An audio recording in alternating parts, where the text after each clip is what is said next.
Caros colegas, muito bom dia. Espero que estejam bem e que estejam bem dispostos. Aqui estamos nós, mais uma vez num sábado de manhã, a seguir ao Dia do Trabalhador, a seguir a um dia feriado, para mais um momento de formação. E desta vez será o módulo 2 do nosso curso Cardiology for All. E sejam bem-vindos. Espero que esteja tudo bem eh, convosco e também com as vossas famílias, se assim me permitem dizer. Aqui connosco temos também o nosso formador desta manhã. Estou certo que muitos de vocês já têm saudades dele. Digamos que nesta época de Covid tivemos que reformular alguns dos nossos programas e dos nossos conteúdos de webinars, mas estou certo que vai saber bem estar novamente com o professor Ricardo Fontes Carvalho, e porque sei que ele é muito querido por muitos de vocês. Ricardo, muito bom dia. É Bom com um dia, gosto enorme que te revejo, embora gostasse mais de igualmente. te ter ao meu lado.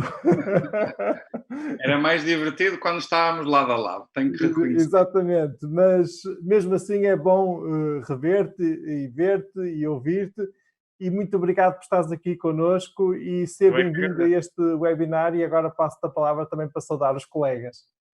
Ora bem, bom dia a todos. Também é um prazer estar aqui, não só estar aqui outra vez com o Carlos, mas sobretudo estar com toda a gente lá em casa. De facto, se há algo que estes tempos desafiantes da pandemia nos trouxeram, foi a importância deste tipo também de modelos de formação à distância para que nós, apesar de não nos podermos encontrar presencialmente como gostaríamos, pelo menos continuarmos mantendo esta atualização do conhecimento da área Covid, mas também pensar no pós-Covid. Eu acho que se calhar também é a mensagem que é importante começar a pensar, eh, a possibilidade de nos mantermos atualizados nesta área. De facto, nós nos últimos 2 meses, ainda agora nós estávamos aqui a conversar um pouquinho, tivemos centrados só a pensar em Covid. Aliás, veem que eu hoje até estou no hospital, porque estou aqui nas áreas Covid também. Pedi agora a um colega para me substituir, mas de facto, algo que nós vamos a falar aqui hoje é que a vida não é apenas Covid, temos que tratar também dos doentes não Covid, e de facto, algo que nós temos vindo a aprender é isso, não é? É que nós não podemos agora deixar que os efeitos colaterais da Covid afetem de forma tão marcada as outras doenças. E, portanto, temos que começar a pensar neste pós-Covid, não é pós-Covid, é conviver com o Covid, e, portanto, vamos tentar aqui falar de outras coisas importantes para além da questão Covid e da prevenção cardiovascular como um todo. Rapidamente, o que é que vamos falar sobre hoje? Vamos trazer coisas muito práticas sobre como reduzir o risco cardiovascular na pessoa com diabetes. Vamos falar, sobretudo, de duas coisas da doença cardiovascular: a doença aterotrombótica, aterosclerose, etc. E também vamos falar um pouquinho de insuficiência cardíaca. E vamos falar não só de estratégias de diagnóstico como de tratamento que nos vão permitir melhorar o tratamento da pessoa com diabetes no contexto da prevenção cardiovascular. Portanto, será mais ou menos isto que vamos falar aqui hoje. Muito bem, muito obrigado, Ricardo. Como colegas, digamos, a maioria de vocês já sabe, mas o professor Ricardo Fontes Carvalho é um colega nosso, especialista em cardiologia, trabalha no Centro Hospitalar Vila Nova de Gaia. Aliás, hoje está a fazer o webinar diretamente do Centro Hospitalar Vila Nova de Gaia, e também é professor e investigador na Faculdade de Medicina da Universidade do Porto. Falei bem, Ricardo? Certo? Há mais algumas coisas que queiras mencionar? Tem muitas outras coisas, mas não interessa. Ok, muito bem. E eu quero mencionar também que o curso Cardiology for All resulta de uma parceria, por um lado, com a Academia Cardiovascular da Sociedade Portuguesa de Cardiologia, e manifesto aqui a minha gratidão à Academia Cardiovascular por esta iniciativa formativa em conjunto connosco. E também mencionar que resulta também numa parceria com a AstraZeneca. E nesse sentido quero também aqui referir e salientar, digamos, o meu sentimento de gratidão, o meu agradecimento à AstraZeneca por este apoio importante nesta iniciativa formativa. Também cumpre-me o dever de efetuar aqui uma declaração de conflito de interesses. Vamos abordar temas clínicos em que a AstraZeneca tem produtos do seu interesse. No essencial, acho que está dito. Quero ainda referir, até porque já está aqui uma colega, Ana Raimundo, a perguntar como se faz o controle de presença. É verdade, nós neste webinar, neste módulo 2 do curso Cardiology for All, temos um número muito significativo de colegas que estão a fazer webinars connosco pela primeira vez. Houve realmente um número de novas inscrições neste curso, entre o módulo 1 até ao módulo 2, que terá lugar então agora esta manhã. E por isso pode haver colegas que realmente não saibam como funciona esta dinâmica dos controles de presença e de como tudo isto funciona. Nesse sentido, vou explicar agora. Vocês, na página, digamos, em que estão a visualizar este webinar, têm em cima um player, um video player, e por baixo tem uma plataforma de chat. Será aí, na plataforma de chat, que eu vou partilhar agora, durante a primeira parte, mais daqui a bocadinho, um link para vocês fazerem o controle de presença inicial neste webinar. Depois, lá mais para o final da manhã, partilharei um segundo link e será o controle de presença final neste webinar. Para vocês terem a assiduidade completa em cada módulo, são necessárias 3 coisas. Fazer o controle de presença inicial desse módulo, fazer o controle de presença final desse módulo e depois submeter o TPC até ao dia do módulo seguinte, ok?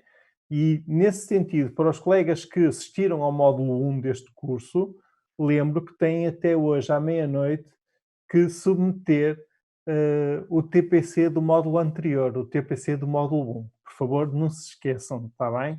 Para os colegas que se inscreveram entretanto, ok, não há problema, nós damos a possibilidade dos colegas obterem o certificado final do curso assistindo apenas a 5 dos 6 módulos, apenas com uma pequenina penalização, digamos, na classificação final do curso, mas é uma coisa mínima na componente da assiduidade, mas para isso têm que ter agora a assiduidade plena nos restantes 5 módulos, ok? E isso significa ter a assiduidade plena, então, em cada módulo, ter aquelas 3 coisas. A partir de agora, controle de presença inicial, controle de presença final e TPC de cada módulo, sempre tudo direitinho até ao fim, ok? Portanto, acho que expliquei e o essencial fica aqui esclarecido e, entretanto, também se forem falando com os colegas mais experientes nestas andanças, eles também vos vão explicando e ajudando. Ricardo, não vou demorar mais tempo, vamos então dar início à nossa formação desta manhã. Passo-te a palavra. Muito bem. Obrigado, Carlos. Obrigado, eu. Ainda antes, se me permites, só aqui queria dar aqui um mais chega aos colegas e pedia para porem o próximo slide, só para divulgar aqui uma iniciativa. Apesar do nome ser parecido, não estão as duas relacionadas, não é? Que é uma iniciativa que eu tenho vindo a coordenar, que é uma iniciativa de formação médica contínua que se chama Cardio for All. Isto é, no fundo, uma conjunto de cursos de formação, sobretudo presenciais, e vai haver um grande que eu já vou mostrar à frente, um evento que já é uma segunda edição, que é o Cardio for All, que no fundo é tentar trazer temas da nossa prática clínica de forma muito prática e de uma forma muito simples, conteúdos de formação. Isto vai também ser complementado a muito curto prazo com a elaboração de guias para a prática clínica, ou seja, por exemplo, no doente com dislipidemia ou no doente com insuficiência cardíaca, como é que a gente vai abordar o doente com algoritmos, só coisas muito práticas.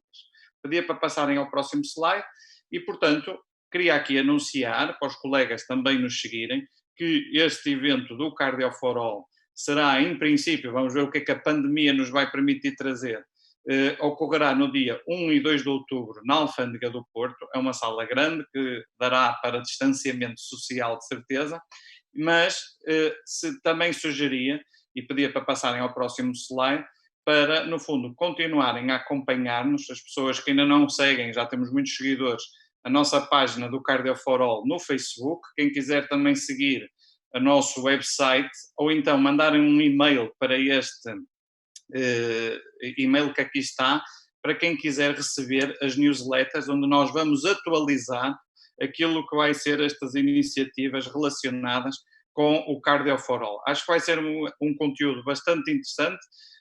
O ano passado o feedback foi excelente, as pessoas acharam que de facto valia a pena para a sua prática clínica e pronto, no fundo era aproveitar a oportunidade para divulgar isto. Eu posso confirmar isso mesmo, ou seja, no ano passado o evento foi excelente, isso foi-me transmitido por múltiplos colegas e aconselho vivamente aos colegas que puderem assistir e estar presentes, porque o professor Ricardo tem um dom especial, digamos, de explicar, de partilhar, partilhas muito válidas, sempre atualizadas, com evidência científica de muito boa qualidade, com sentido crítico muito, muito grande, e estou certo que vai valer mais uma vez a pena.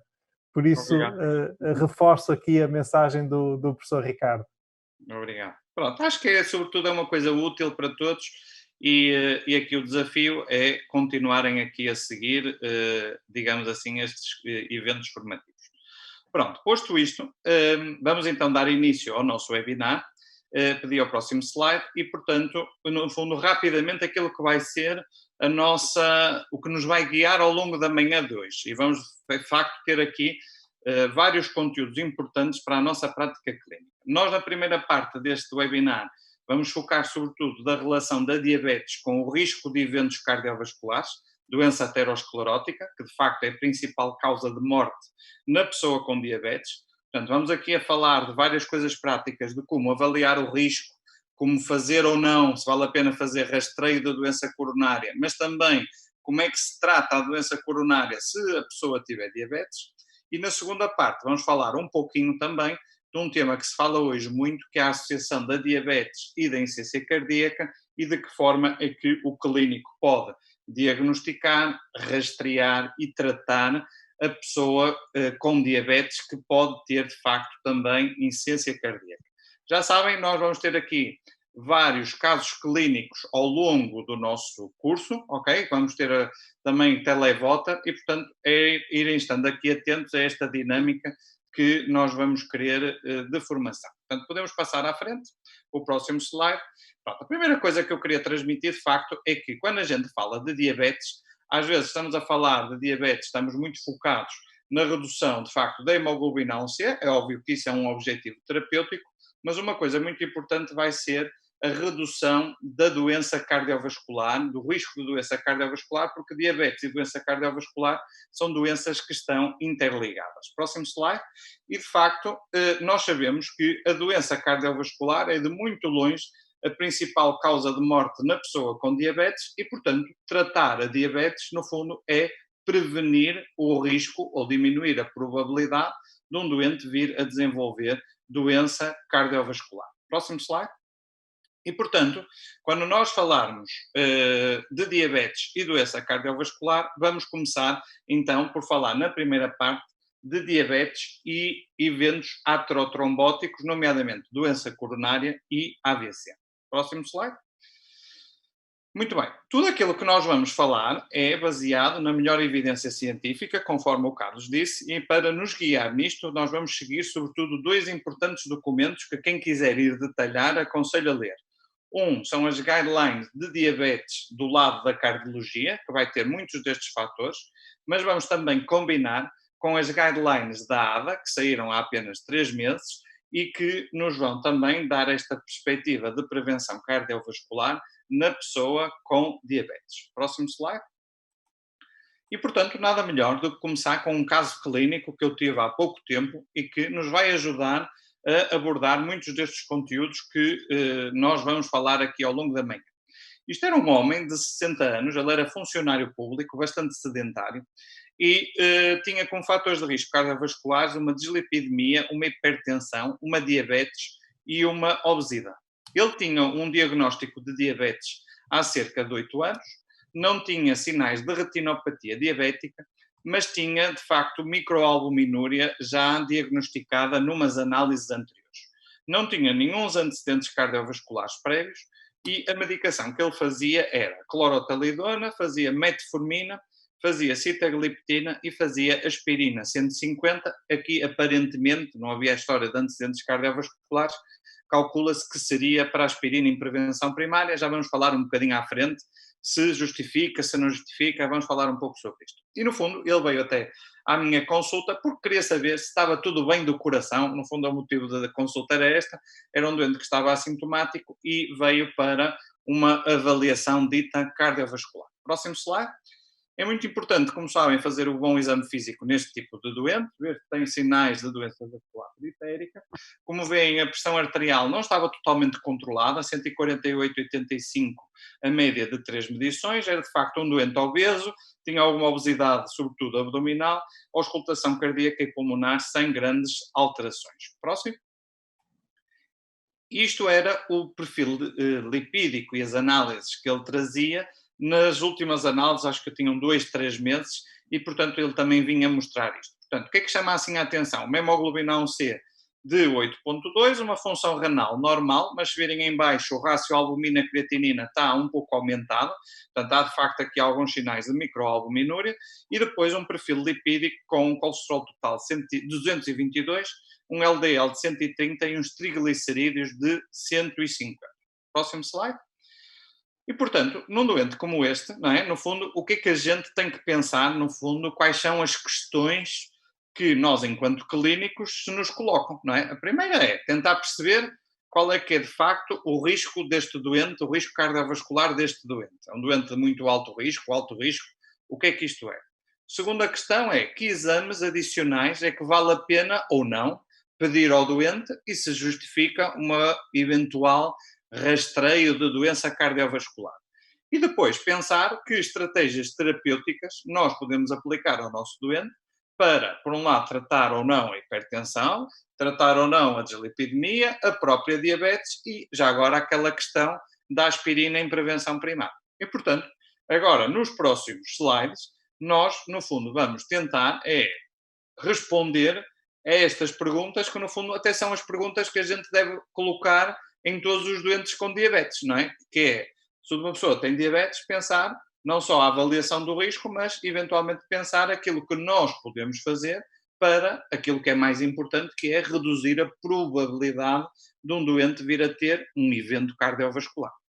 E, portanto, é isto que nós vamos falar. Próximo slide. Pronto, então temos aqui uma votação, ok? Podemos avançar e carregar outra vez Então, eu vou pedir à nossa equipa que passe ao slide do televoto e vou aproveitar aqui, Ricardo, para esclarecer uma outra coisa junto dos colegas. Ora bom, nós já partilhamos o link do televoto e vocês já podem responder através do televoto. Eu aconselho a deixar esse link num separador aberto ao longo de todo o webinar. Nós vamos ter várias situações deste tipo, perguntas práticas, úteis, e vocês irão poder participar, digamos, através do televoto várias vezes. Convém manter esse link e a pergunta depois irá sendo atualizada ao longo da manhã, cada vez que colocamos nova pergunta ao televoto a votação. Entretanto, também há aqui uma colega que pergunta: quem só se inscreveu hoje neste curso ainda pode submeter o TPC? A penalização é a mesma? Exatamente, ou seja, quem se inscreveu já depois do módulo 1 não faz sentido estar a entregar o TPC do módulo 1, não vai ter qualquer benefício nesse sentido, e realmente continua a ter assiduidade incompleta no módulo 1, porque não tem os controles de presença, por isso não vale a pena. Agora, a partir de 2, sim, ter tudo direitinho de agora em diante. Onde está o link do televoto? Ok, eu vou partilhá-lo novamente. Por vezes o chat, dependendo do browser em que vocês estão, no fundo pode não atualizar automaticamente e vocês não conseguirem ver a partilha que eu fiz. Contudo, se fizerem refresh ou por vezes alternarem entre aquela possibilidade que existe, que é editorial, newest first, ou até a estrelinha, que normalmente são os posts que eu coloco em destaque, vocês conseguem encontrar voltando, ou então fazendo refresh e aí já encontram o link do televoto, ok? Realmente o televoto, o chat tem um bocadinho este problema, quando está muita gente a visualizar ao mesmo tempo, nem sempre atualiza e mostra todos os posts de imediato que eu vou fazendo. E agora sim podemos olhar então, Ricardo, para as respostas dos colegas. Ok. E neste caso 61% dos colegas considera que este doente tem risco cardiovascular muito elevado. Ok. 15% risco elevado, Uhum. e 21% escolheu a hipótese D, e eu chamo a atenção porque durante muito tempo esta foi a hipótese que esteve na liderança, digamos, que era achar que todos os doentes com diabetes têm risco muito elevado. E isto agora tu comentarás. Pronto, eu trouxe precisamente esta pergunta precisamente para isto, ou seja, porque durante muito tempo a gente dizia ou considerava-se, nunca achei isto muito correto, que era dizer sempre que todo o diabético tem sempre um risco muito elevado. E de facto, isto não é verdade e nós vemos isso na nossa prática clínica, que a diabetes é uma doença bastante heterogénea e a relação com o risco cardiovascular depende de muitos fatores, nomeadamente de um aspecto muito importante, que é o tempo da duração da diabetes. E, portanto, pedi ao próximo slide, no fundo, para trazer aquilo que é uma novidade, digamos assim, e eu acho que isto é a maneira correta de se avaliar o risco cardiovascular na pessoa com diabetes, é percebermos que há, de facto, diferentes perfis de risco na pessoa com diabetes. É verdade que o diabético tem sempre um risco acrescido, mas diferentes pessoas com diabetes têm riscos diferentes. Então, este documento é muito claro, eu resumi-o aqui na parte direita do slide, para, no fundo, as pessoas terem aqui algumas mensagens simples do que é hoje considerado um diabético de muito alto risco cardiovascular.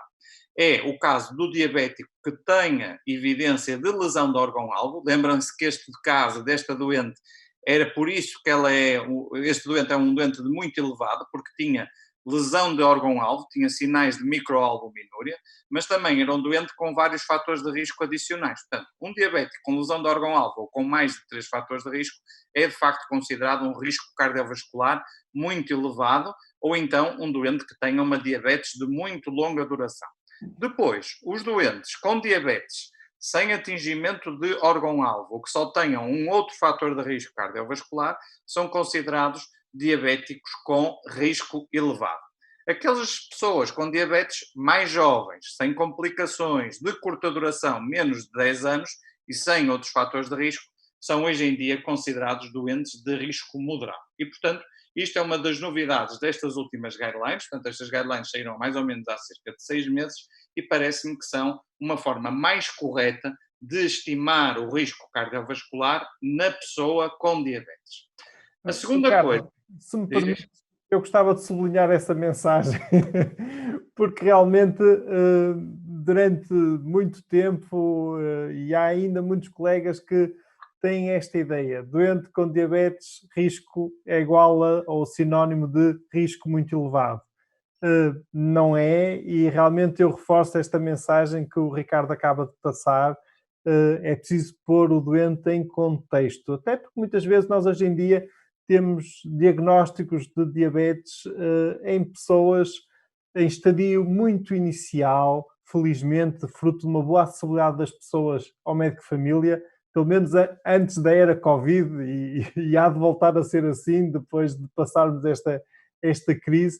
E realmente é frequente detectarmos as pessoas, por exemplo, em estadios muito inicial, ainda em idades jovens, e claramente temos que contextualizar aí o perfil de risco, e nem sempre isso é sinónimo de que se trate logo uma pessoa de risco muito elevado. Força, Ricardo.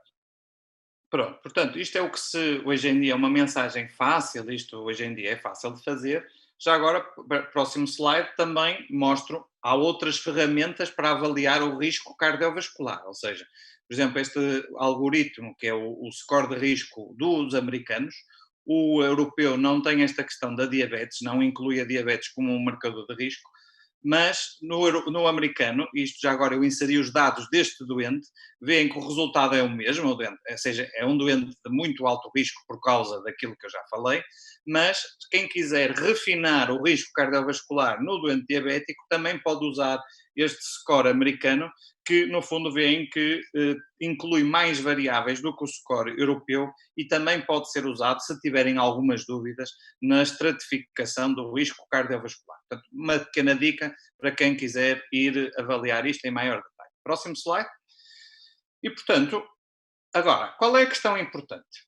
Para que é que nós, perante um doente com diabetes, nos interessa avaliar o risco cardiovascular? E, de facto, a avaliação do risco cardiovascular na pessoa com diabetes, mas também de uma forma geral, vai ser importante para várias coisas. Vai ser importante, primeiro, para individualizar a terapêutica, já vamos ver como é que isto pode ser feito, para ajustar valores-alvo de terapêutica, porque é diferente um doente ter muito alto risco cardiovascular de um moderado, quando conforme os valores-alvo podem ser diferentes, e já vamos falar sobre isso.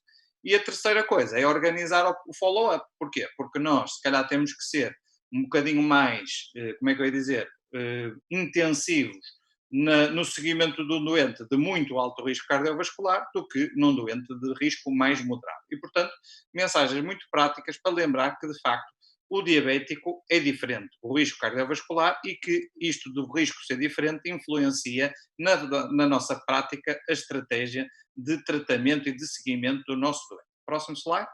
E, portanto, o que nós vamos então falar é, perante um doente com diabetes, uma pessoa com diabetes, como é que nós vamos tratar tudo para reduzir o risco. E tratar tudo é pensar no tratamento antihipertensor, no tratamento da dislipidemia e no tratamento da diabetes, e é isto que nós vamos falar agora nestes próximos slides. Próximo, por favor. Seguinte. Portanto, vamos começar pelo tratamento da hipertensão, e em relação à hipertensão temos aqui uma pergunta. Ok. Queres dizer, Carlos? Não sei. Sim, colegas podem mais uma vez ir respondendo. A realização pode passar já ao slide do televoto. E, entretanto, Ricardo, caiu-nos aqui uma pergunta Sim. a respeito do tratamento da hipertensão. Uhum. Este doente estava medicado com clortalidona. Sim. Pergunta-nos o Jorge: é possível perguntar se há alguma diferença em termos de controle da hipertensão arterial com clortalidona ou indapamida? Não há muita diferença em termos de redução dos valores da pressão arterial. Depende das doses mais do que a gente usa. Qual é a grande diferença entre a clorotalidona e a indapamida? A clorotalidona é um fármaco com uma semivida um pouco mais longa. Tem uma semivida que pode ir até 48 horas. E, portanto, são os dois fármacos bastante eficazes no controlo da pressão arterial. Isto era a medicação que ele estava a fazer de casa, ok? Que ele já vinha a fazer. E, portanto, não havia aqui nenhum motivo especial para estar a fazer a clorotalidona em vez da indapamida. Muito bem. E já temos respostas: 75, 76%, Okay? 77% refere abaixo de 130 a 80. Ok. Vamos então passar ao próximo slide.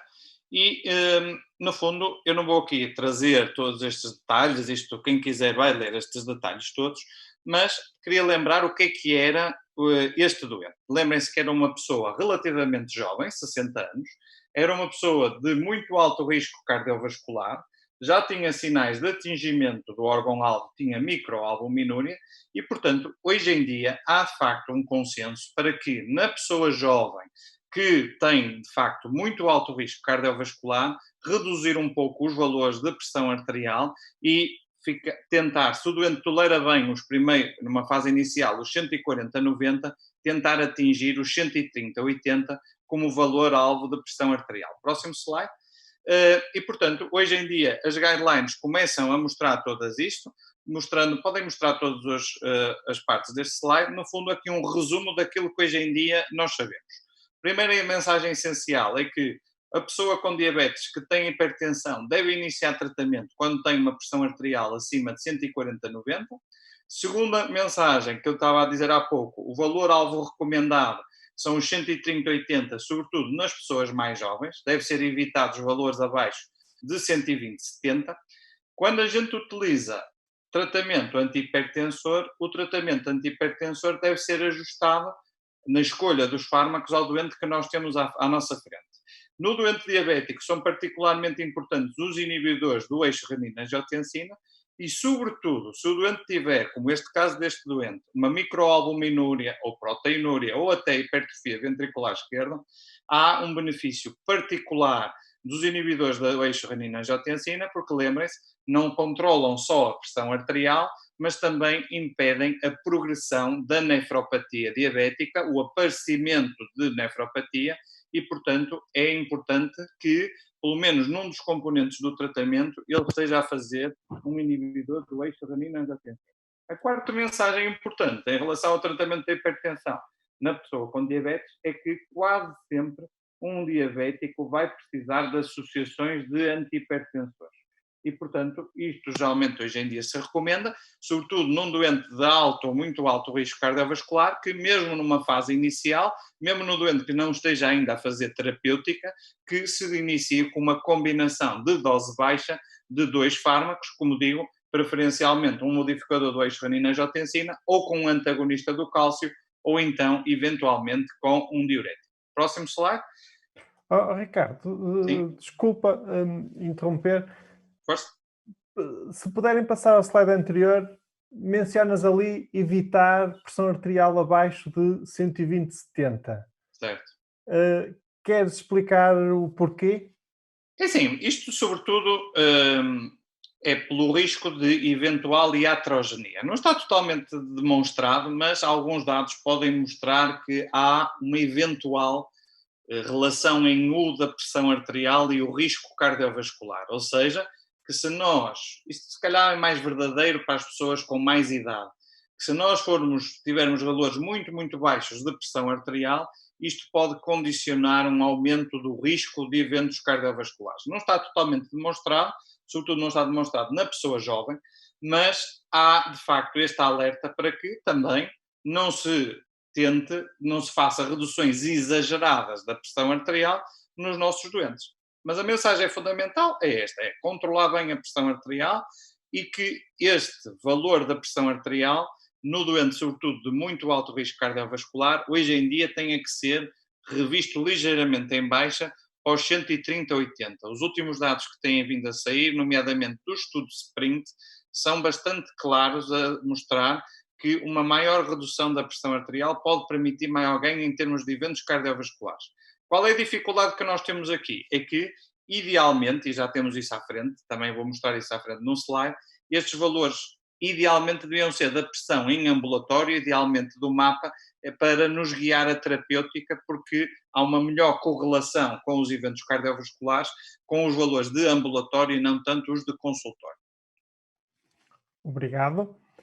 E, portanto, no fundo, só queria mostrar, e isto também, próximo slide, aquilo que eu já ia mostrar, hoje em dia, o algoritmo de tratamento da hipertensão como um todo, como sabem, é passar, sobretudo na pessoa com diabetes, eu acho que isto é inequívoco, combinar numa fase inicial as associações em baixa dose, depois o passo 2 é ter ao mesmo tempo o modificador do eixo renina-angiotensina, o antagonista do cálcio e o diurético, e depois de titularmos as doses, até às doses máximas desses 3, se não resulta este tratamento, adicionar a espironolactona como quarto fármaco para o tratamento da hipertensão. Próximo slide. E, portanto, podem mostrar todas as animações daqui. E, portanto, resumindo, lembrar mais 2 coisas. Aquilo que eu já estava a dizer, o ponto 6, que idealmente nós devemos utilizar os valores em ambulatório para controle da pressão arterial, e lembrar um outro aspecto prático, que se o doente não tiver ainda diabetes, mas estiver naquela fase de intolerância à glicose ou dita pré-diabetes, nós devemos nestes doentes evitar os diuréticos e os bloqueadores beta. Porquê? Porque há dados a mostrar que os diuréticos e os bloqueadores beta aumentam o risco de, depois de progredir de pré-diabetes para diabetes e, portanto, se possível, devemos evitar estes 2 fármacos e privilegiar os IECAs ou os ARAs no tratamento destas doenças. Portanto, 6 mensagens práticas sobre como tratar a hipertensão na pessoa com diabetes. A segunda coisa, não sei se queres dizer alguma coisa, Carlos. Vamos entrar agora nas dislipidemias, não é? Exatamente, é isso. Ok, e entretanto já temos uma nova pergunta agora sobre o tratamento das lipidemias, colegas que podem ir respondendo, e Ok, eu vou então partilhar contigo, Ricardo, algumas perguntas que nos foram chegando sobre a hipertensão, pode ser? claro.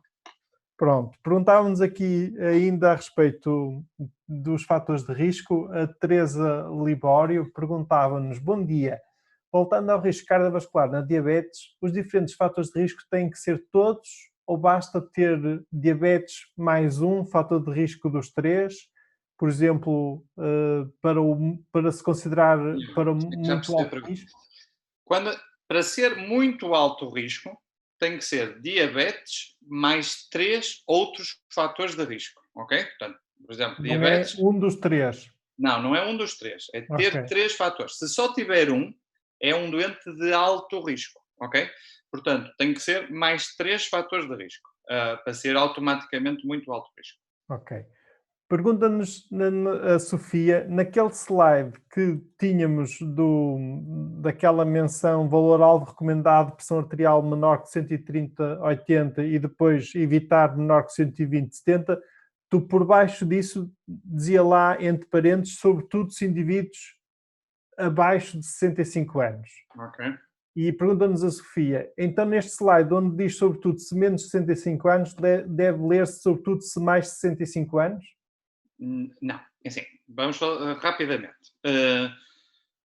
Os dados são muito inequívocos quanto à pessoa jovem de ter uma redução maior de risco cardiovascular quando nós passamos dos 140/90 para os 130/80. Digamos que há, de facto, um benefício muito significativo em termos de redução do risco de eventos cardiovasculares. Nas pessoas mais idosas, eu agora vou deixar aqui um parênteses. Eu não gosto de cut-offs de idade, ok? Não gosto de cut-offs de idade porque há São pessoas de especiais. 65 que são melhores do que muitos de 40, quase às vezes, ok? Então, não, mas pronto, nós temos que nos entender e, portanto, nós, enquanto médicos, a idade, mais do que uma coisa do bilhete de identidade, é a idade biológica. Mas o que é que eu quero dizer com isto? Que se nós temos valores, pessoas muito idosas, não é? E depois, mais uma vez digo, depende do que é idoso, não é? Nós, se calhar, não precisamos de reduções tão intensivas da pressão arterial porque pode haver um maior risco de iatrogenia, nomeadamente de hipotensão postural com o tratamento farmacológico. Portanto, o que é que eu costumo dizer e aquilo que eu faço na minha prática clínica? Se o doente é mais idoso, eu tento não ser tão rápido na descida da pressão arterial. Tento primeiro que o doente atinja os 140/90. Se aquilo de facto é muito bem tolerado pelo doente, posso eventualmente considerar um bocadinho mais de redução da pressão arterial. Mas aí tenho que usar o meu bom senso clínico, enquanto médico, de ajustar a terapêutica à idade biológica deste doente. Está bem? Por isso é que eu pus esta nota dos 65 anos, que no fundo também é algo que está nas guidelines, conforme eu disse. Ok? Duas perguntas. Queria-te chamar a atenção. Não sei se tu embarras aí em algum aspecto do teu computador ou assim, que de vez em quando abafas o som. Pode ser, não sei. Vou ter mais. Pergunta-nos aqui a Mariana: a raça tem alguma influência na escolha do antihipertensor inicial? E a Tem. Maria João pergunta-nos: a utilização de diuréticos tiazídicos não poderá trazer alterações da glicemia? Pronto, rapidamente. Os diuréticos tiazídicos, é isso que eu estava a mostrar naquele slide, não é? Podem aumentar o risco de uma pessoa vir a passar de pré-diabetes para diabetes. Se o doente já tem uma diabetes, não vamos deixar de utilizar diuréticos para controlar a pressão arterial, ok? Mesmo que aquilo possa interferir na glicemia, não é motivo para não usar diuréticos. Agora, se um doente tiver uma pré-diabetes e se nós tivermos outros fármacos alternativos para controlar a pressão arterial, é óbvio que vamos preferir os outros alternativos em vez da utilização dos diuréticos. Mas isto é bom senso clínico, mais uma vez.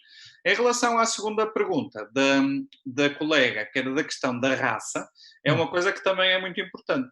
O doente de raça negra tem má resposta aos IECAs e aos ARAs. Okay? O efeito dos ARAs e dos IECAs na redução da pressão arterial é menor. Okay? Não quer que, mais uma vez, não é que eles não possam ser utilizados, mas a redução da pressão arterial é melhor com a utilização, nomeadamente, dos antagonistas do cálcio e com os diuréticos, do que com os inibidores do eixo renina-angiotensina ou do que com os bloqueadores beta. Portanto, não é que não se possam utilizar, mas como primeira linha devemos preferir um antagonista do cálcio ou um diurético numa pessoa da raça negra. Okay? Portanto, e a raça influencia de facto a nossa escolha do antihipertensor. Muito bem, vamos então entrar na dislipidemia. Vou pedir à nossa equipa que passe para o slide dos resultados da próxima pergunta do televoto. É o próximo a seguir. Pronto, portanto... E vamos ver que 41% dos colegas responde que o tratamento antidislipidémico que recomendaria neste doente seria a rosuvastatina 20 mg. Ok. Pronto, vamos tentar ver o racional hoje em dia de tratar o doente com diabetes em relação à dislipidemia. Próximo slide.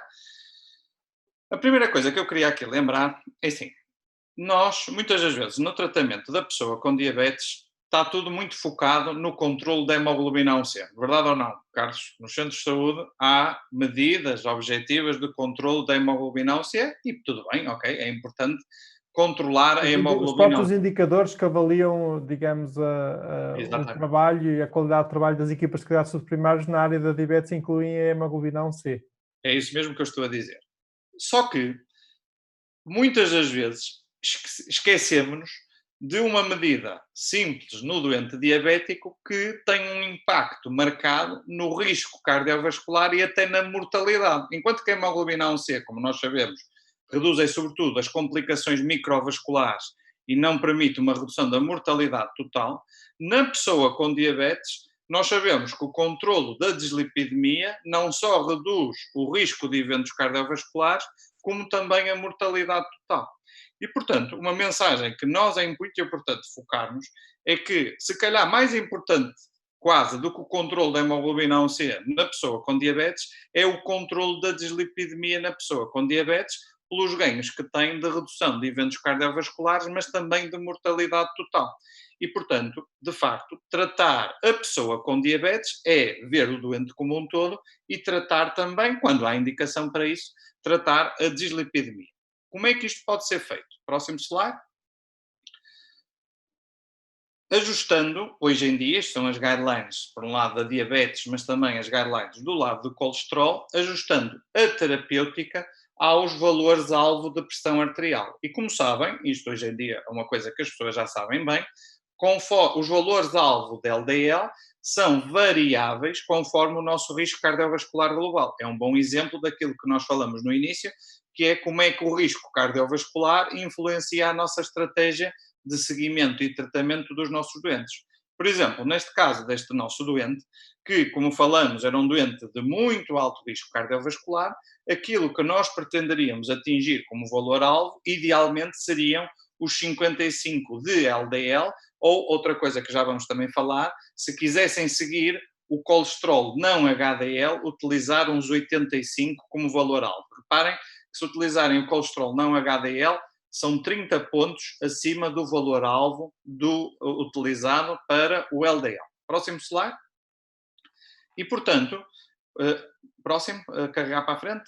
E, portanto, hoje em dia o que se recomenda como algoritmo de tratamento da dislipidemia, isto é geral, não é só na pessoa com diabetes, no fundo é isto, são 3 passos, como eu costumo dizer. Primeiro é avaliar o risco global e, em função do risco global, decidir o valor-alvo da LDL. Geralmente, sobretudo se o doente tem risco alto ou muito alto, nós devemos iniciar uma estatina dita de alta intensidade. O que é a estatina de alta intensidade? É a torvastatina 40-80 ou rosuvastatina 20 ou 40. E depois, reavaliar o doente, geralmente recomendam 6 semanas, reavaliar o perfil lipídico e, eventualmente, se não estiver no valor-alvo, adicionar o ezetimibe para a redução dos valores da LDL. Portanto, hoje em dia, esta é a estratégia que está recomendada, quer nas guidelines de diabetes, quer nas guidelines de dislipidemia. Próximo slide. E, portanto, a outra estratégia que também hoje em dia se começa a preconizar é ligeiramente diferente da anterior, mas já vão ver que as duas se complementam. No fundo é a mesma coisa. O primeiro passo é sempre ver o risco global e olhar para o valor-alvo de LDL. O que nós podemos é, por exemplo, no caso deste doente, próximo slide, por favor. Depois volto a este já. Próximo, avançar, avançar, avançar. É assim. No caso deste doente, reparem que ele tinha um LDL basal de 132, ok?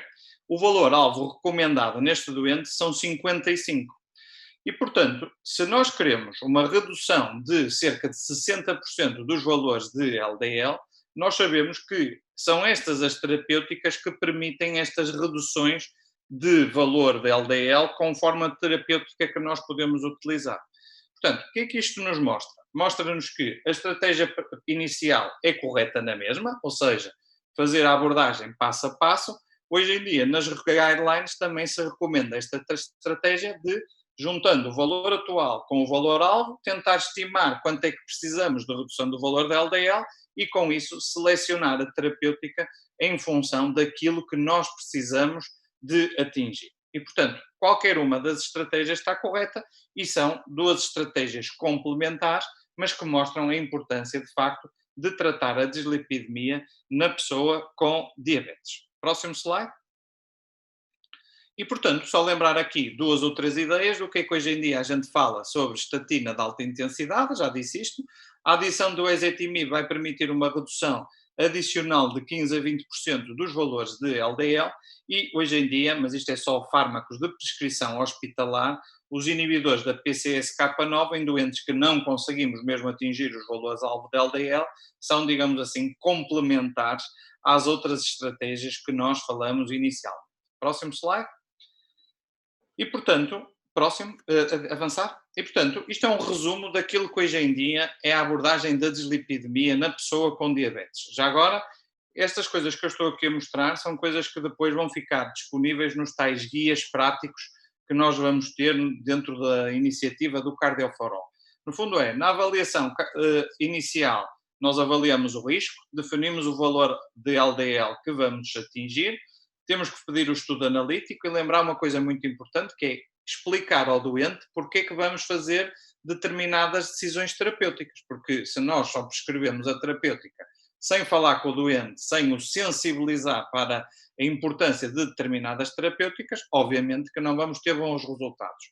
Ao fim de 4 a 8 semanas, conforme o risco do doente, vamos ver se atingiu ou não o valor-alvo da LDL e ajustamos a medicação conforme, digamos assim, o doente que temos à nossa frente.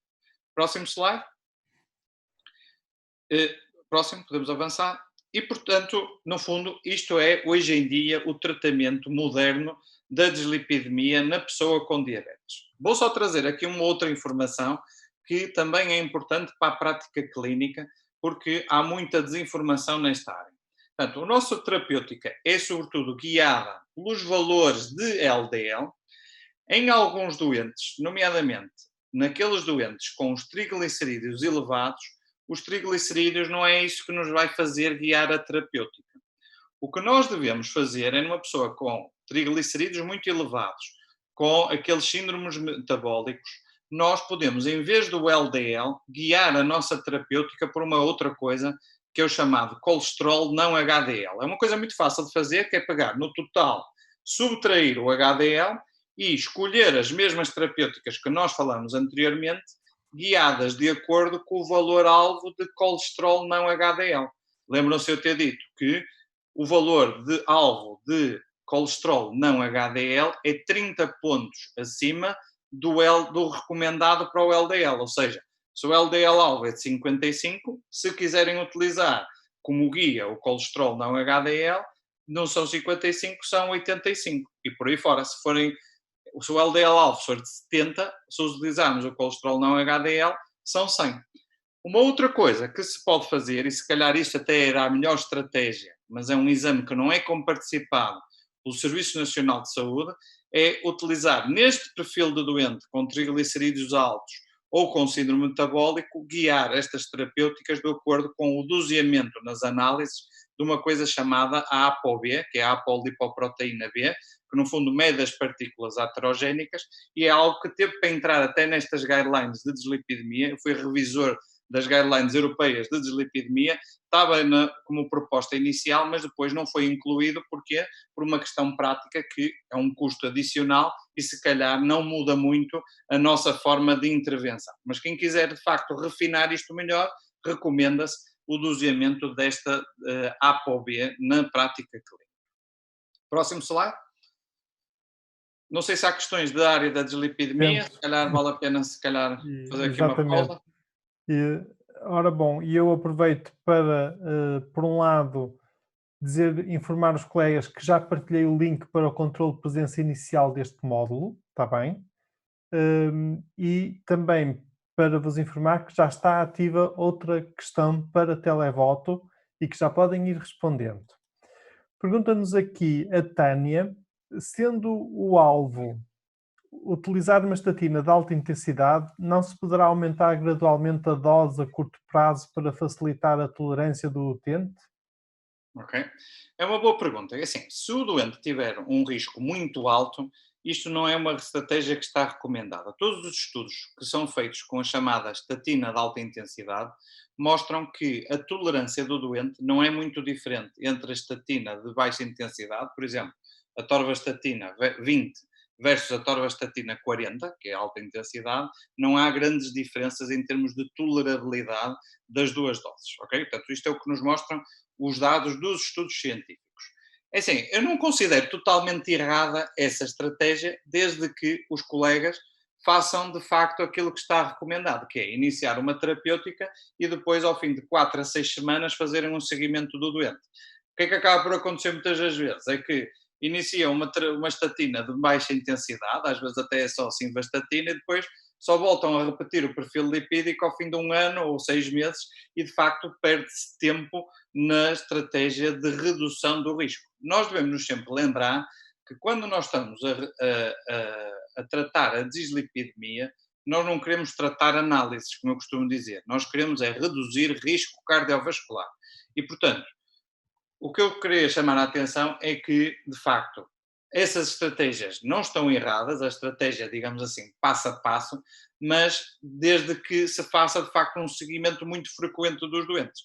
Mas num doente de muito alto risco cardiovascular, não vale a pena, não está recomendado perder esse tempo e recomenda-se começar logo com estatina de alta intensidade. Muito bem. Pergunta-nos o Alberto Tavares da Costa. Qual o valor que atribui ao cálculo do índice aterosclerótico? Não atribui valor nenhum. Acho que a gente deve fazer a avaliação do risco cardiovascular de acordo com estes princípios que eu falei anteriormente, e o índice aterosclerótico não é uma coisa importante para nos guiar a terapeuta. Eu não o utilizo na minha prática clínica. Ok. Depois também o Alberto, portanto, o mesmo colega que fez esta pergunta, pergunta importância do HDL face ao colesterol total. Pronto, muito, E muito rapidamente. coloca-nos uma setinha para o risco cardiovascular. Ou seja, eu não percebi bem aqui a pergunta do colega, mas... Eu acho que percebi. Nós, quando estamos a analisar um perfil lipídico, temos de saber aquilo que queremos tirar do perfil lipídico. Na pessoa com diabetes, o que eu vou dizer não é para a pessoa com diabetes, é para a pessoa sem diabetes com o risco como um todo. O colesterol total, nós olhamos para o colesterol total para uma coisa, que é para nos ajudar a prever o risco cardiovascular global. Aliás, é o colesterol total que entra no score da avaliação do risco cardiovascular global.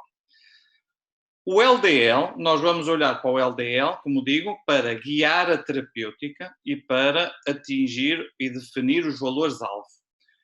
O HDL não influencia a nossa decisão terapêutica, mas pode ser utilizado nos scores para ajudar a refinar a nossa avaliação de risco cardiovascular. Portanto, hoje em dia, nós sabemos que o HDL não é importante para guiar a terapêutica, até porque não há grandes formas de intervir no HDL, mas, como diz aqui o colega, e a questão devia ser essa, o HDL complementa o colesterol total na predição do risco cardiovascular global.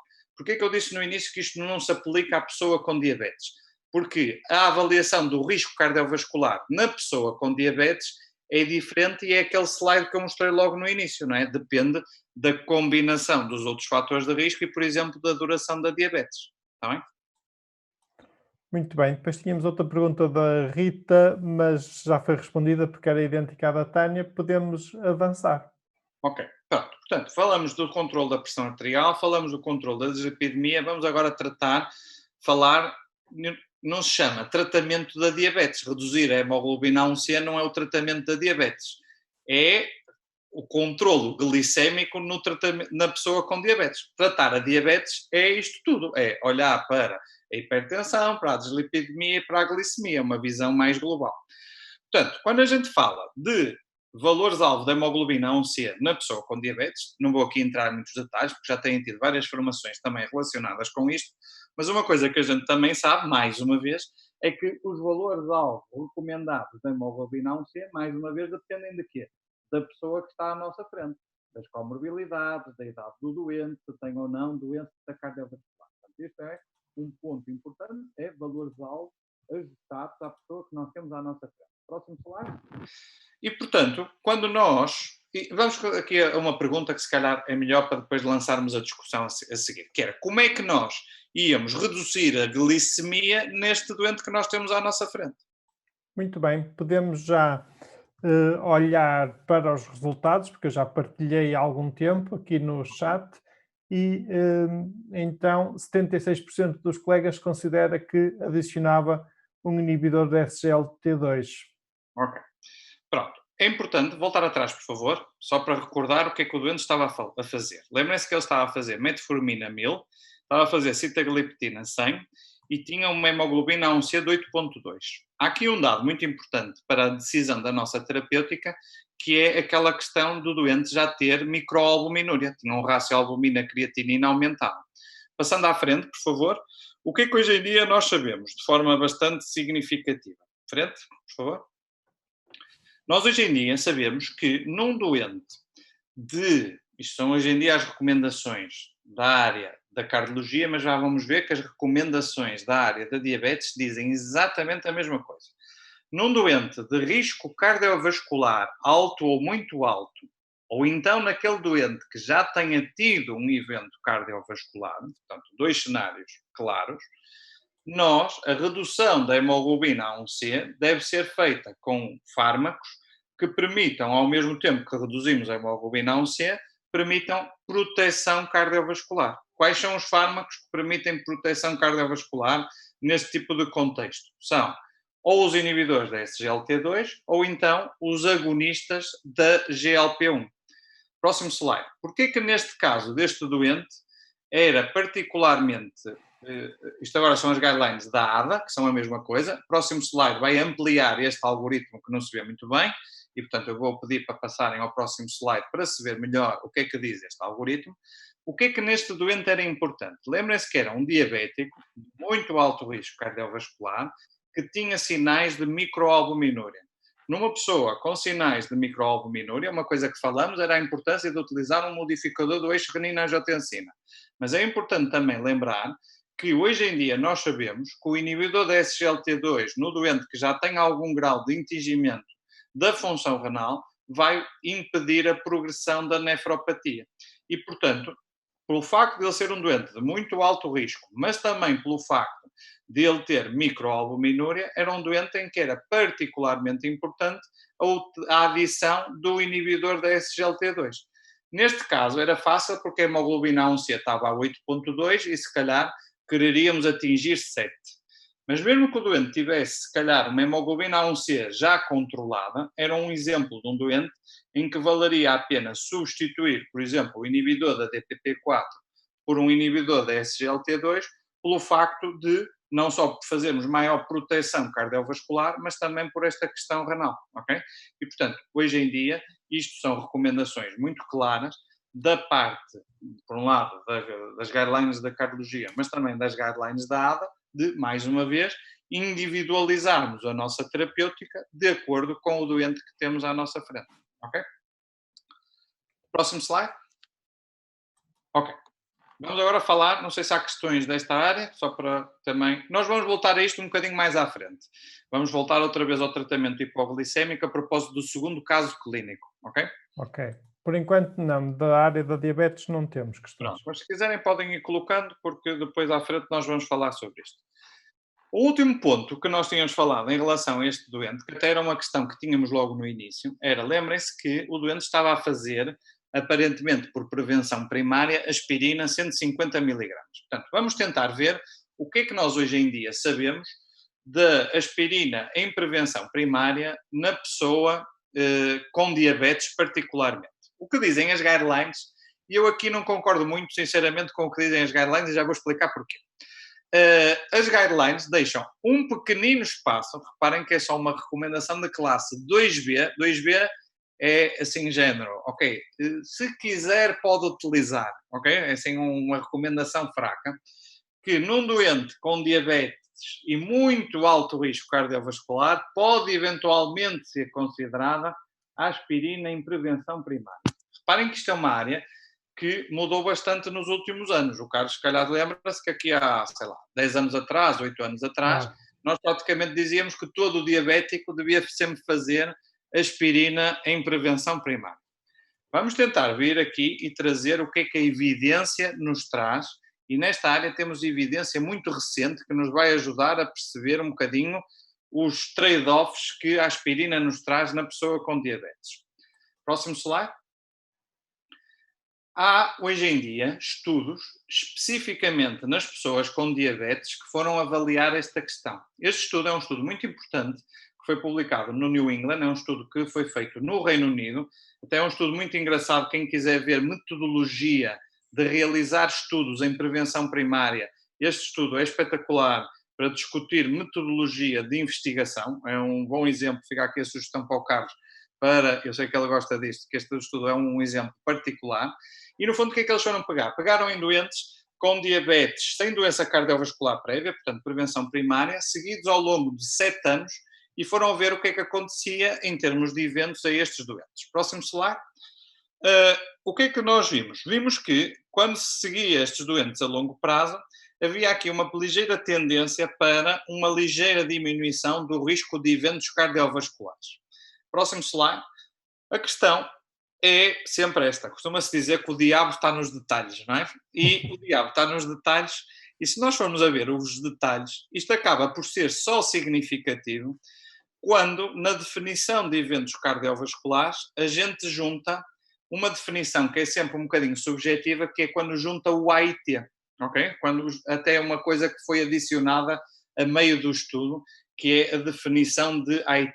E, portanto, só há redução de eventos cardiovasculares quando a gente define eventos cardiovasculares, incluindo esta definição dita de AIT, que, como digo, é aquilo que a gente chama às vezes um soft endpoint, ou seja, é sujeito a alguma subjetividade.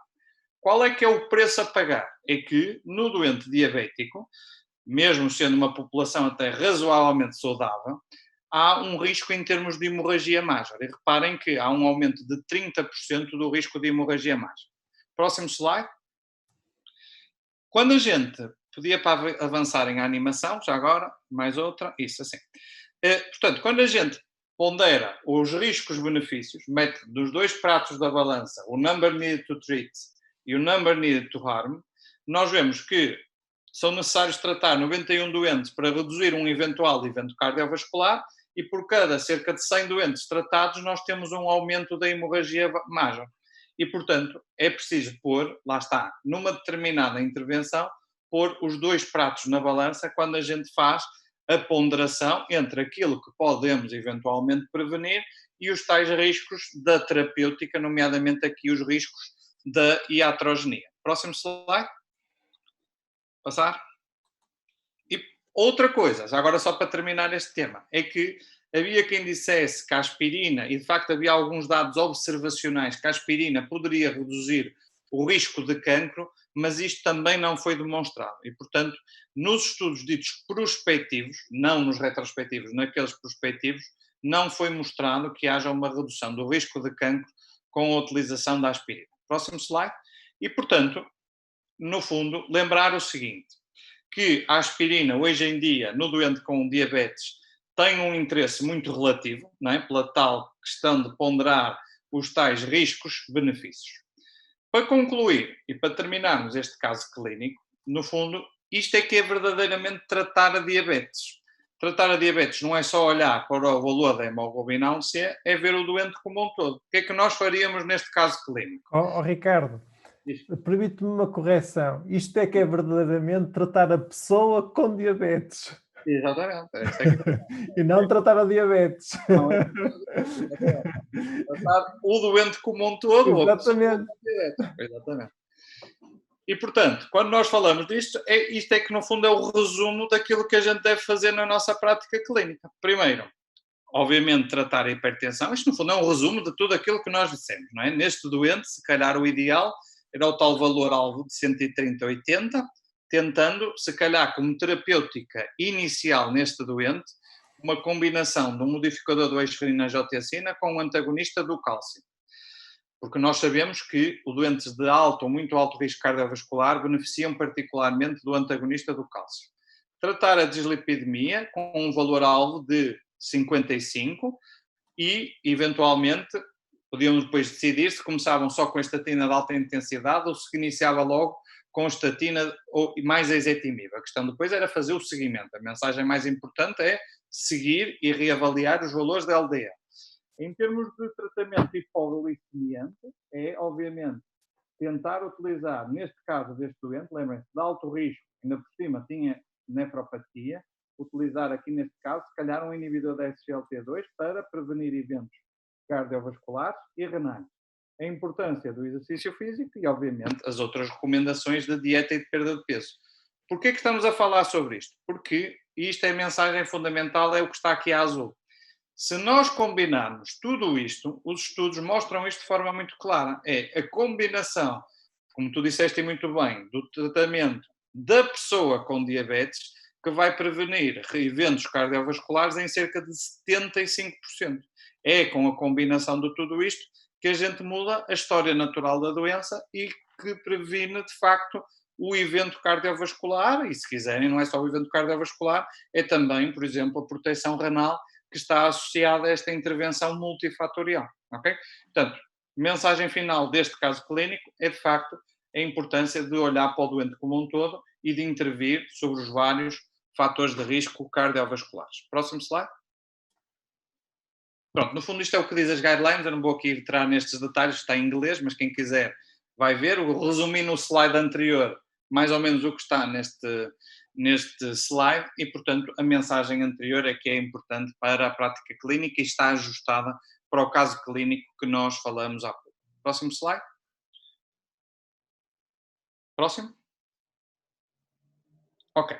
Para terminar... Quando for oportuno, chegaram, entretanto, algumas questões. Não sei quando é que quando achares mais oportuno, está bem? Só quero fechar agora a questão daqui da prevenção primária, ok? Ok. Depois, se calhar, vamos falar, antes de irmos ao segundo caso, que é de prevenção secundária, respondemos a essas questões todas. Muito Só para bem. lembrar aqui uma questão que se coloca muitas das vezes. Eu sei que tu gostas particularmente destas questões, Carlos, que é que isto também foi uma coisa que foi mudando ao longo dos anos, não é? De antes dizia-se que o doente diabético, até por causa da questão da eventual isquemia silenciosa, se não se devia fazer rastreio ativo da doença coronária, nomeadamente com cintigrafias, com provas de esforço, por aí. ECG anual logo a Sim. todos. Era recomendado de forma cega a todos os diabéticos fazer um ECG anual. O ECG é um exame inócuo e é um exame barato, ok? Não há... Pode dar falsos positivos. Não é um exame muito de falsos positivos, ok? Mas, por exemplo, se formos a falar de uma prova de esforço ou de uma cintigrafia, não só tem os factos falsos positivos, como tem outra coisa, por exemplo, uma cintigrafia tem radiação e, de facto, pode causar diretamente iatrogenia. Portanto, tentar aqui a rever só rapidamente o que é que a gente sabe hoje em dia sobre este tema. Próximo slide. O que nós sabemos, isto são as recomendações, hoje em dia não se recomenda fazer screening da pessoa com diabetes, eu já vou falar à frente o que é que está recomendado. O que se recomenda é avaliar a microalbuminúria, já vimos quais são as implicações para a prática clínica e fazer um ECG se o doente tiver hipertensão ou se tiver suspeita de doença coronária, é isto que hoje em dia está recomendado. Próximo slide.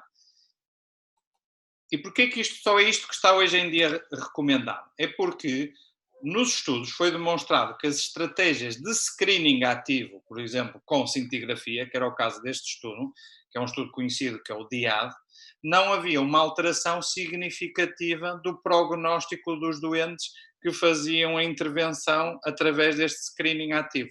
Porquê? Porque nós hoje em dia sabemos que a prevenção cardiovascular, mais importante do que estar a meter stents e fazer cateterismos, etc., num doente assintomático, o que é importante é o que mostramos no slide anterior, é tratar o tal risco como um todo, é intervir na hipertensão, na diabetes, na dislipidemia e na prevenção como um todo. Próximo slide.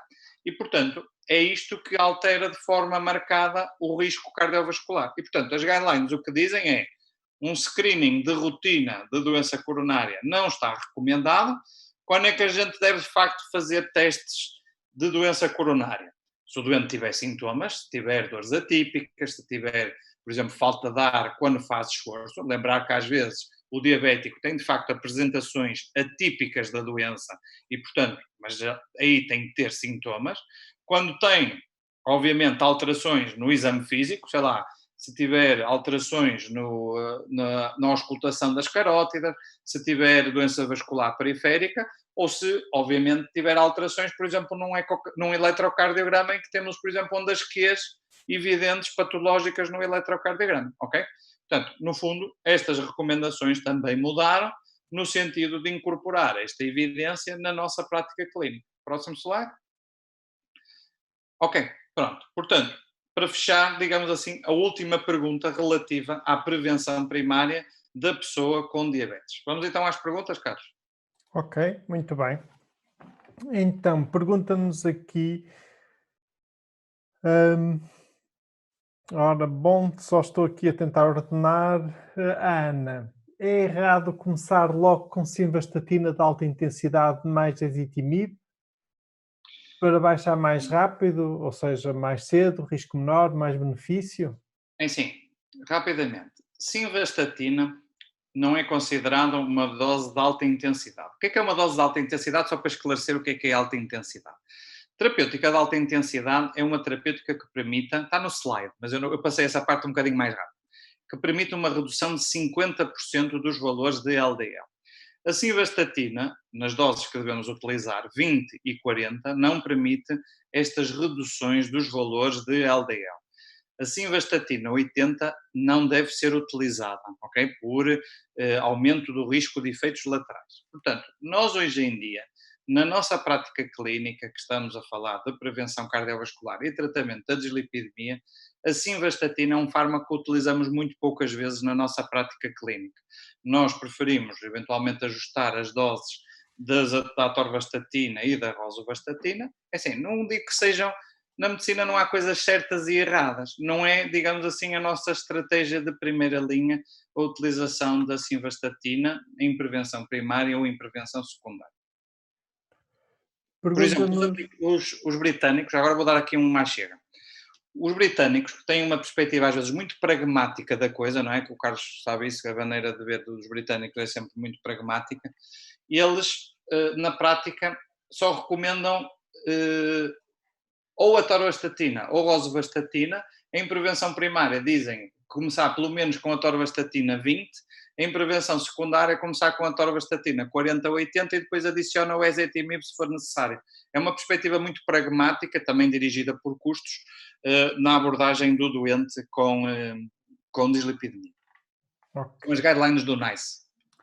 Pergunta-nos aqui a Mariana Novaes. Só para relembrar, entre os inibidores da SGLT2 e os agonistas da GLP-1, qual seria então a melhor opção para este doente? Qual o que confere maior proteção renal e qual permite maior redução da hemoglobina A1C se pretendemos redução superior a 1%, que é o caso desta doente? Obrigada, diz a Mariana. Eu gostava de complementar, Mariana, aqui a pergunta principal não é tanto qual é que permite maior redução da HbA1c, mas é mesmo qual é que permite reduzir o risco de morbimortalidade deste doente. Força, Ricardo, passo-te a palavra. O Carlos tirou. Eu ia dizer exatamente isso para começar. Tirei-te o pão da boca. Ia dizer exatamente isso para começar. É assim, mais uma vez digo, mais importante do que tratar análises é tratar doentes, é reduzir risco, reduzir eventos, quaisquer que eles sejam. Eu disse isto anteriormente. No caso deste doente, porquê é que nós iríamos preferencialmente para os inibidores da SGLT2 e não tanto para os agonistas da GLP-1? Só iríamos. As duas permitem redução de eventos cardiovasculares, as duas estratégias. No caso deste doente, como para além de um alto risco tinha microalbuminúria, tinha alterações da função renal, era mais correto utilizar o inibidor da SGLT2, porque o inibidor da SGLT2 ia permitir três coisas: a prevenção cardiovascular, a redução da progressão da nefropatia, hoje há muitos dados a mostrar isso, e a terceira coisa, já agora, reduzir a hemoglobina A1C, mas também é um complemento, ok? Porque as duas coisas iniciais são mais importantes, e portanto, era aqui, a nossa opção inicial era para o inibidor da SGLT2 por isto. Mais uma pergunta também, Inês. Indicações para preferir estatina versus estatina e ezetimibe? Ok. Rapidamente. A estatina e o ezetimibe, combinado com o ezetimibe, permite maiores reduções dos valores da LDL, ok? Até porque, e já agora vou dar aqui uma chega, que no doente diabético, estamos a falar com a pessoa com diabetes, a pessoa com diabetes responde particularmente bem ao ezetimibe. Aqui não é uma questão de um versus o outro, ok? A questão é quando é que a estatina não é suficiente e vamos necessitar de adicionar o ezetimibe. E esta decisão é feita conforme aquilo que eu estava a dizer, conforme o valor-alvo de LDL que nós queremos atingir. E este valor-alvo de LDL que nós queremos atingir é em função do risco cardiovascular da pessoa. Se é um doente de muito alto risco, são 55, se é um doente de alto risco, são 70. Portanto, a fazer isto bem, não está errado começar com estatina, desde que depois, ao fim de cerca de 6 semanas, 8 semanas, se repita o perfil lipídico, se não estiver controlado, adicionar o ezetimibe. É óbvio que se nós à partida partimos, imaginem, de um valor de LDL de 170 e queremos atingir 55, também percebem que só a estatina muito provavelmente não vai chegar. E por isso é que estivemos a falar há pouco que pode ser justificável nestes doentes que queremos, há um grande gap entre o valor atual e o valor que queremos atingir, começar logo com uma estratégia inicial de combinação. Agora, isto vamos ajustar ao nosso doente que temos à nossa frente. Ok, caros colegas, eu peço desculpa, mas não vai dar tempo para partilhar as perguntas todas. Vamos avançando um bocadinho mais, porque ainda temos bastantes slides e também já se aproxima a hora do intervalo da manhã. E depois, mais lá para o final da manhã, eu vou tentar, se tivermos tempo, repescar as perguntas que ficaram por responder e então ir respondendo. Força, Ricardo, vamos avançar mais um bocadinho. Vamos então avançar. Pronto, agora vamos passar para um cenário de prevenção secundária, ok? Prevenção secundária. A primeira mensagem da prevenção secundária, isto até é uma mensagem já agora para os cardiologistas que possam nos estar a ver, mas também para as pessoas que lidam de alguma forma com eventos cardiovasculares. Uma coisa importante que hoje em dia a gente sabe é que numa pessoa que se apresente com doença cardiovascular, seja um infarto, uma angina, uma claudicação ou um AVC, hoje em dia deve-se fazer um despiste de diabetes na pessoa que teve um evento cardiovascular, porque nós sabemos muitas das vezes que o doente não está diagnosticado com a diabetes e, portanto, aqui sim justifica-se fazer um rastreio de diabetes na pessoa que teve um evento cardiovascular. Próximo slide. É o caso clínico. Avançar? Portanto, o caso clínico que nós vamos falar é uma outra doente. É um caso também interessante só para discutirmos as estratégias de prevenção secundária, embora já vamos ver que a prevenção secundária não é assim muito diferente da prevenção primária, temos é que ajustar algumas coisas. É uma senhora de 62 anos, cozinheira, também com vários fatores de risco, diabetes, tabagismo, obesidade, dislipidemia. Estava medicada com simvastatina, metformina e também sitagliptina. Ela foi uma história engraçada, ela foi inicialmente aos centros de saúde porque tinha uma dor no peito com cerca de 2 anos, foi um daqueles atendimentos permanentes, uma dor muito sugestiva, e na altura foi um caso que o colega até tinha eletrocardiograma no seu centro de saúde, às vezes nem todos têm. Próximo slide. E ele fez-lhe um eletrocardiograma e conseguiu diagnosticar logo no centro de saúde que a doente, como veem neste eletrocardiograma, tem o quê? Tem um supradesnivelamento do segmento ST nas derivações da parede anterior. Portanto, em V2, V3, V4 e V5 tem um supradesnivelamento do segmento ST. Portanto, chamou o INEM, já com o diagnóstico feito, e ativou a via verde coronária e o doente foi logo enviado para o hospital. Próximo slide. Próximo.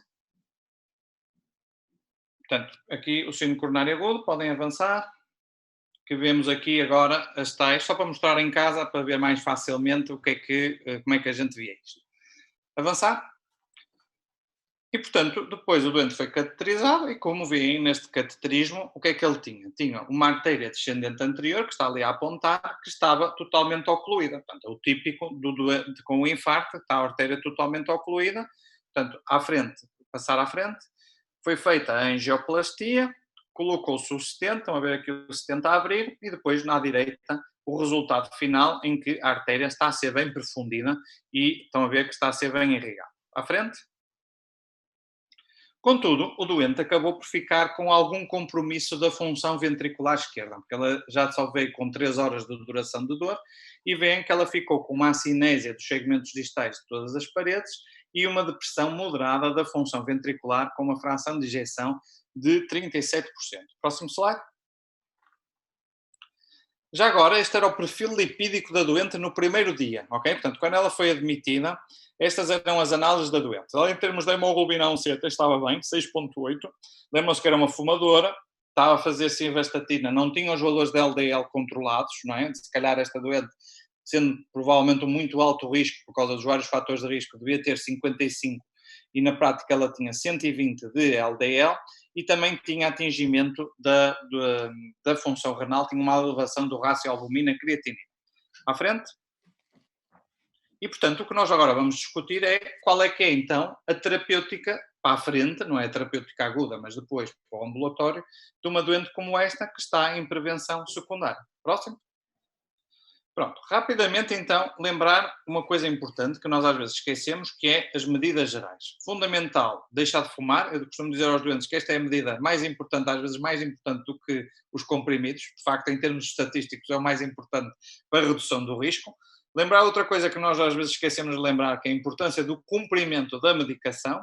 Estes doentes também está recomendado fazer a vacina da gripe, provavelmente nesta também a vacina antipneumocócica, porque ela ficou com depressão da função ventricular, e lembrar que a analgesia, se um dia for necessária, deve ser evitado a toma dos anti-inflamatórios não esteroides num doente que já teve um evento prévio. Avançar? O que é que nós recomendaríamos então em termos de terapêutica antiplaquetária? Próximo. Hoje em dia nós sabemos que o tratamento antiplaquetário, reparem, esta é uma doente em prevenção secundária, já teve um evento, portanto, é para utilizar aspirina em prevenção secundária. Qual é a dose de aspirina que nós devemos utilizar? Não é os 150, o que está recomendado são os 75 ou 100 miligramas para utilização nestes doentes. Próximo slide. Segunda coisa, neste doente, no primeiro ano pós-evento, vai ter que fazer um segundo antiagregante plaquetário. À frente. Hoje em dia, o que se recomenda como terapêutica antiplaquetária é aquilo que nós vamos discutir. Qual é que era a terapêutica e qual é que era a duração desta terapêutica.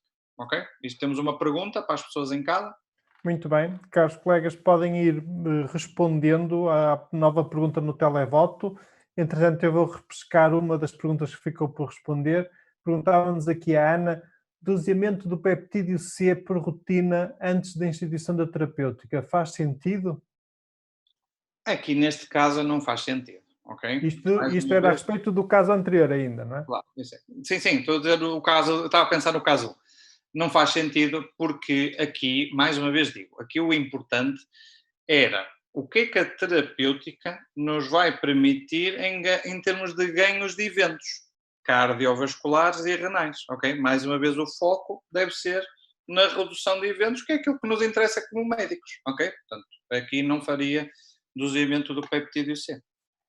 Muito bem. Pergunta-nos aqui a Elsa Pimenta da Silva, o que sugere num doente com diabetes e hipertensão com LDL que ronda os 100 miligramas por decilitro, que teve mialgias muito fortes com pitavastatina 2 miligramas, na altura em que o valor-alvo para esse utente era de 70 miligramas por decilitro e, portanto, tem muito receio em iniciar de novo antidislipidémico. Eu estou a conseguir ler a pergunta. Duas ou três perguntas, duas ou três respostas. Primeiro, tentar ver. Já agora, Ricardo, partilho que eu partilhei, houve vários colegas a fazer perguntas a respeito das mialgias e eu partilhei o algoritmo das guidelines da ESC 2019 sobre a abordagem do doente com mialgias a fazer estatinas, só para complementar, digamos, a tua resposta agora. Força. Já agora vou dar aqui um parênteses para nós, não é? Esta área da dislipidemia é uma área que eu tenho estado bastante envolvido e, como eu estava a dizer, nós vamos ter aqueles guias do Cardioforum para ajudar as pessoas em coisas práticas da abordagem do doente, ok? E uma das coisas, nós temos um capítulo especial em que é precisamente o diagnóstico das mialgias, se são de facto atribuíveis à estatina e o que fazer de acordo com esses algoritmos. Esse algoritmo, eu gosto desse algoritmo que tu partilhaste, acho que às vezes é um bocadinho complexo e, portanto, vai estar um bocadinho desconstruído. Não tenho dúvidas que o teu vai ser melhor. Não é melhor, é mais prático, se mais quiseres. prático, exatamente. O que é que eu queria dizer? Queria dizer o seguinte, duas ou três ideias. Primeira coisa, é preciso ver se a dor muscular é de facto atribuível à estatina, ok? O que se recomenda sempre fazer é interromper e fazer um chamado re-challenge, ou seja, tentar reintroduzir a estatina para ver se desencadeia novamente dores musculares. Idealmente, este re-challenge deve ser feito com outra estatina. Porquê? Porque o facto de um doente ter dores musculares que seja da estatina com uma estatina é totalmente variável a resposta a uma estatina diferente, ok? Portanto, isto era a segunda ideia fundamental.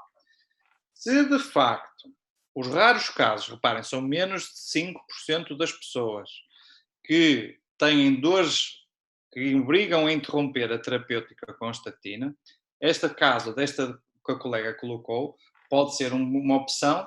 Como nós queremos de 100 e ela quer ir para 70 eventualmente, pelo que eu percebo aqui, pode ser um caso em que até o ezetimibe isolado, que permite cerca de 20, 25% de redução do LDL, até possa ser suficiente para um caso de verdadeira intolerância à estatina, ok?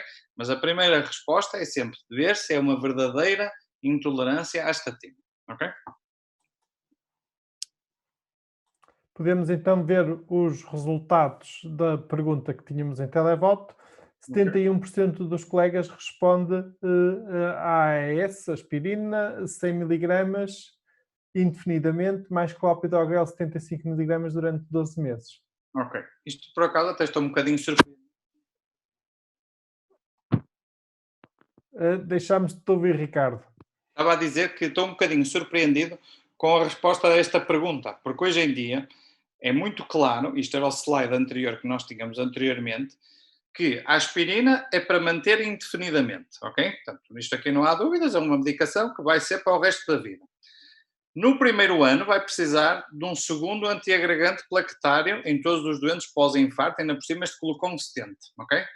Portanto, vai precisar de um segundo antiagregante plaquetário. O segundo antiagregante plaquetário que está recomendado no pós-infarto não é o clopidogrel, porque o clopidogrel tem um problema de variabilidade de resposta e, portanto, é o ticagrelor, ok? Portanto, o ticagrelor é a terapêutica que nós damos alta a todos os nossos doentes no primeiro ano, isto deve ser feito durante um ano, no pós-infarto, sendo tratado ou não com stent, a terapêutica é aspirina mais ticagrelor durante pelo menos estes 12 meses. Portanto, seria a resposta A como a resposta correta. Ticagrelor, 90 mg, um comprimido ao pequeno almoço e outro ao jantar? Ao jantar, exatamente. São 2 tomas diárias, um logo de manhã e um ao jantar. Portanto, Pode ser, pode e deve ser à refeição ou, por É exemplo, indiferente. pode ser de 12 em 12 horas ou é indiferente? É indiferente, ok? Nós geralmente a aspirina recomendamos fazer após a alimentação, embora também se for uma formulação gastroresistente é indiferente com a alimentação ou não. Já agora vou deixar aqui um parênteses. Se o colega, por exemplo, daquele centro de saúde que recebeu o doente, ele até lhe deu logo aspirina, ok? Quando a gente dá aspirina na fase imediata aguda do infarto, não deem aspirina gastroresistente. Mais vale pegar num comprimido de 500 e partir ao meio, 250 é a dose inicial. Porquê? Porque as formulações gastroresistentes, por serem gastroresistentes, têm início da ação mais atrasado, ok? Portanto, na fase aguda é partir um comprimido de 500 a meio. Em termos do segundo antiagregante plaquetário, como digo, hoje em dia deve ser feito o ticagrelor, pelo menos 12 meses de duração de terapêutico. Próximo slide. À frente, avançar as animações. Portanto, resumindo, os 12 meses iniciais são obrigatórios, ok? Nós, depois havemos falar nisto noutro webinar, não vamos ter tempo para isto, ok? Mas hoje em dia, de antes nós era muito fácil a resposta, era assim, aspirina indefinidamente, ticagrelor 90, 2 vezes dia, como dissemos, 12 meses e depois stop, ok? Hoje em dia nós temos novos dados de novas evidências, coisas que ainda não existem sequer em Portugal, nomeadamente o ticagrelor 60 e o rivaroxaban 2,5, que mostram que, em alguns doentes bem selecionados, esta estratégia pode ser benéfica para o doente, ok? Portanto, um prolongamento do segundo antitrombótico pode ser importante em alguns doentes de risco isquémico importante. Não é bem o objetivo deste webinar, é só para lançar aqui um bocadinho a discussão, porque isto vai ser algo que vai ser discutido agora durante o próximo ano, etc., porque é uma novidade no tratamento da doença cardiovascular, é a possibilidade, em alguns doentes, de individualizar esta terapêutica. Para a frente?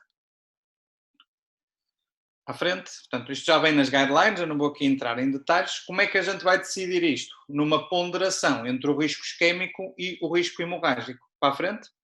Portanto, conforme as características do doente, se o doente tem critérios de risco hemorrágico acrescido ou se tem critérios de risco isquémico acrescido, nós vamos, conforme o nosso doente e, em alguns doentes, eventualmente prolongar a duração do segundo antitrombótico, ok? Portanto, fica aqui, digamos assim, a ideia de que vamos discutir isto depois nos próximos anos, provavelmente, para, mais uma vez, uma estratégia de individualização da terapêutica, ou seja, cada doente vai ter a sua terapêutica ajustada, por um lado, conforme o seu risco isquémico e, por outro, conforme o seu risco hemorrágico.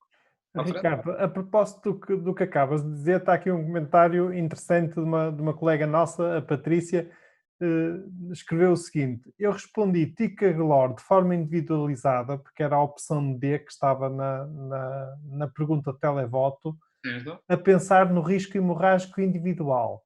Ok. Pronto, rapidamente. Comentar? Eu percebo o que ela quer dizer. É assim, nós no pós-infarto, ok? No primeiro ano pós-infarto, eu diria que é praticamente standard a necessidade de fazer em todos os doentes o ticagrelor 90.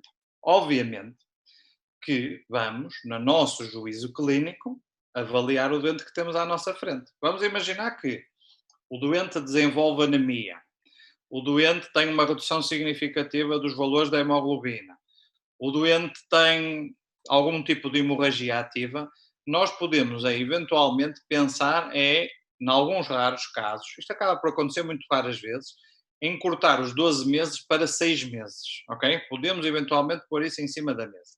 Mas a resposta para 95% dos doentes é fazer um ano de terapêutica com o ticagrelor, 12 meses de tratamento, ok? Mas obrigado pela pergunta, que é pertinente, e depois isto até é uma coisa que nós vamos ter que discutir muito bem, agora para o futuro, porque ainda não temos isto sequer nas nossas opções, lá está, como é que a gente avalia o risco isquémico e hemorrágico e como é que tenta contrabalançar os benefícios e os riscos da terapêutica, ok? Como é que individualmente vamos fazer este equilíbrio. Podemos avançar?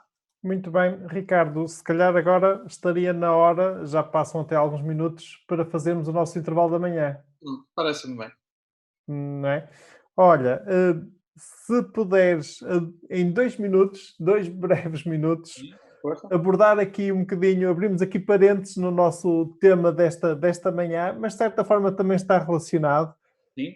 Todos nós, digamos, nesta época de Covid, a dada altura, um dos tópicos que se debateu era até que ponto o uso de inibidores do eixo de renina-angiotensina poderiam acarretar um maior risco ou de infecção ou até nos doentes que estivessem já infectados, estivessem já com Covid-19, poder ter um maior risco de mortalidade. Ontem, precisamente, são estudos muito recentes, evidência ainda a escaldar, digamos, foram publicados 2 estudos no New England Journal of Medicine que apontam no sentido de que realmente podemos estar tranquilos em relação a estas terapêuticas e neste aspecto, digamos, do doente com Covid-19 e no contexto desta pandemia que estamos a viver. Eu sei que tu até conheces alguns dos autores desses estudos. Se em 2 minutos quiseres fazer um breve comentário sobre este tema e sobre esta evidência nova que dispomos. Ok. Pronto, então muito rapidamente. Isto é um bom exemplo de como, em tempos desafiantes, é a ciência que nos deve guiar, ok? É a luz da ciência que nos deve guiar em termos das decisões. Nós vivemos este tempo Covid, mostrou-nos isso em múltiplas vezes e em múltiplas estratégias de tratamento, algumas promissoras, outras não promissoras. Este é um bom exemplo disto. E vou fazer aqui rapidamente a história. A história foi esta. Aqui no início da pandemia, houve um alerta por um artigo publicado no BMJ. Às vezes o BMJ também publica coisas com pouca evidência científica, lamento dizer, e às vezes um pouco especulativas, que quem tomava IECAs ou ARAS podia ter uma maior gravidade da infecção, com base em quê? Lembrar aqui rapidamente, o SARS-CoV-2 entra dentro da célula utilizando uma proteína que é a proteína ECA2, enzima de conversão da angiotensina tipo 2. Existem alguns estudos moleculares a dizer que se nós damos um IECA, mas eventualmente também um ARA, podia aumentar os valores na superfície de ECA2 e aumentando mais... Aumentar a expressão entrar mais o receptor. vírus, ok? E, portanto, surgiu esta coisa de que os IECAs e os ARAs pudessem ter um papel nefasto numa maior gravidade da infecção. Agora, esquecem que o mecanismo do sistema renina-angiotensina é muito mais complexo que isto e que os ARAs e os IECAs têm muitos outros benefícios para além desta simples questão. E depois houve outro fator que alertou, aliás, nós até focámos isso em algum dos nossos episódios, de um dos nossos episódios do podcast, que era o facto de se estar a verificar que realmente, e de forma surpreendente, normalmente a hipertensão por si só não seria um fator de risco, digamos, de mortalidade tradicional em contexto de surtos de viroses respiratórias. E dos dados iniciais que se dispunham, estava-se a verificar que realmente era uma comorbilidade importante e isso era surpreendente e isso gerou a tal hipótese de até que ponto, dado que muitos dos hipertensos estão medicados com IECAs ou ARA, até que ponto é que esta associação terapêutica não está a aumentar o risco de mortalidade nestes doentes. Claro, chama-se isso um efeito clássico em termos epidemiológicos, que é o confundimento, ok? Porque é levantar a hipótese que, no contexto de uma doença nova, era uma pergunta de investigação pertinente, não é? Não é pertinente, é o alarme que foi gerado à volta disto. Pronto. Claro. O que é que nós hoje em dia sabemos? E estes 2 artigos que tu falaste muito bem, que foram publicados ontem no New England, já havia outros mais pequenos a mostrar a mesma coisa. Qual é a diferença principal deste artigo? Este artigo, sobretudo um deles, que é publicado por um amigo meu, até posso dizer isso, que é de Harvard, que é o diretor clínico de Harvard, que é o Mehra, ok? Que é um estudo, é uma coisa que eles têm, que é uma espécie de um observatório de 170 hospitais de vários países, que no fundo conseguem obter a informação dos diagnósticos, do que é que está a acontecer nesses vários hospitais. E o que é que eles fizeram? Recolheram a informação já de milhares de doentes com infecção Covid e compararam, de facto, não só o que é que acontecia em termos dos outcomes da infecção e avaliou duas coisas, que é o que acontecia em termos de doença cardiovascular e o tal efeito dos IECAS e dos ARAS. Quais são as duas conclusões?